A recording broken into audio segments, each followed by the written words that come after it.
O relógio da cozinha fazia mais barulho à noite.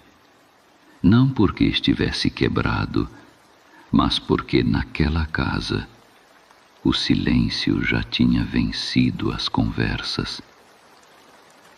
O pai ainda sentava à mesa, ainda pagava as contas, ainda voltava para casa no fim do dia, mas já não habitava aquele lugar.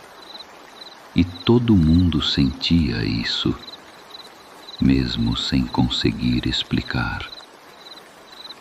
Porque algumas casas continuam de pé, mesmo depois que a presença que as sustentava desaparece. A primeira ausência de um homem nunca é física. Ela começa no espírito, no olhar que já não repousa, na oração que nunca mais acontece, na mesa onde ninguém mais se escuta, na resposta curta, na porta fechada, no depois a gente conversa. E existem domingos em que um homem está dentro da igreja, mas há muito tempo deixou de voltar para casa por dentro. O menino aprende cedo, aprende a ouvir os passos no corredor como quem tenta prever uma tempestade. Aprende quando é seguro falar, quando deve diminuir a própria presença. Aprende que existem dores que não encontram abraço.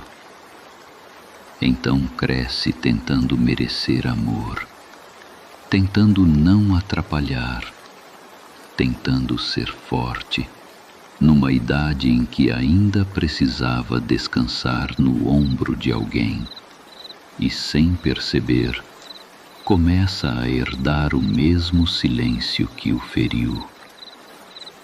A esposa percebe primeiro, quase sempre, porque a mulher sente quando o coração do homem começa a se afastar da casa, mesmo antes do corpo ir embora. Existe um tipo de cansaço que não vem do trabalho, vem da alma distante de Deus, vem de batalhas escondidas, de culpas abafadas, de um homem que desaprendeu a permanecer quebrantado. E esse afastamento é cruel, porque ele não destrói a família de uma vez, só vai apagando a luz da casa, uma oração de cada vez. Existem homens que abandonam a família sem nunca sair pela porta. Continuam sustentando o teto, mas abandonam o coração da casa.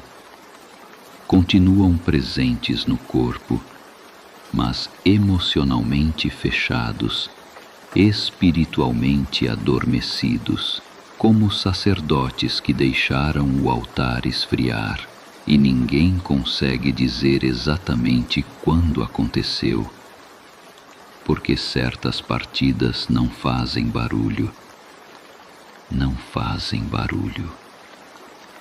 A filha começa a acreditar que amor é distância. O filho aprende que masculinidade é silêncio. E a mulher passa a dividir a mesa, como alguém que já não consegue permanecer inteiro. Então a casa entra em inverno. Tudo continua funcionando, mas já não existe vida florescendo ali. Existem homens que aprenderam a prover, mas nunca aprenderam a permanecer. Homens ensinados a esconder lágrimas, a suportar tudo calados, a transformar dor em distância.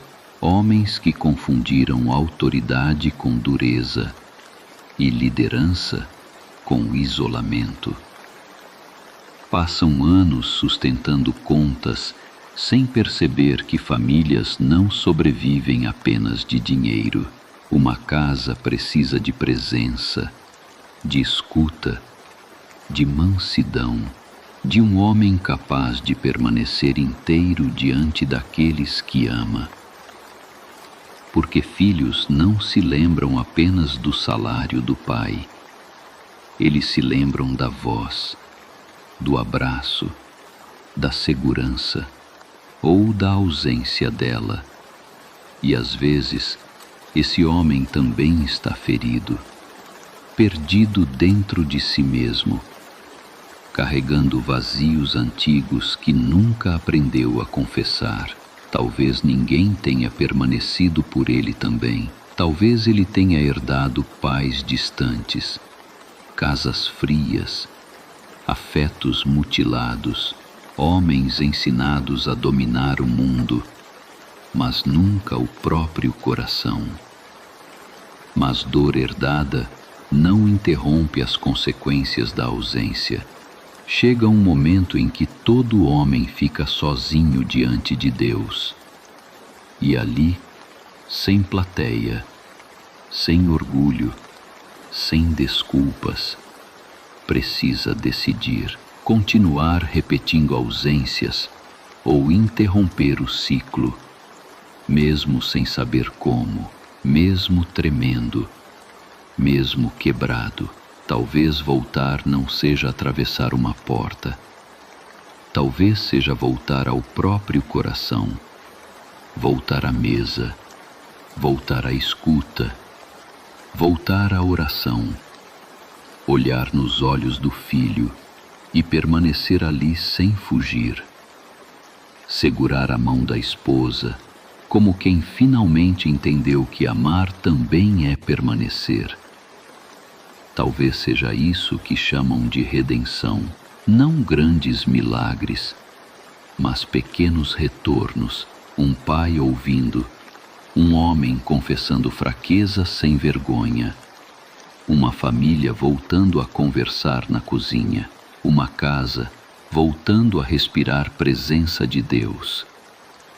Porque algumas famílias não precisam de outro teto, precisam apenas que alguém volte a habitar o próprio coração. No fim, quase ninguém se lembra do dia exato em que um homem foi embora, mas um filho sempre se lembra do dia em que voltou a ser visto pelo pai. Às vezes foi num abraço, às vezes numa oração, às vezes apenas num "me perdoa". O relógio da cozinha continua fazendo barulho, mas agora há comunhão novamente, e pela primeira vez em muitos anos, a casa volta a parecer um lar.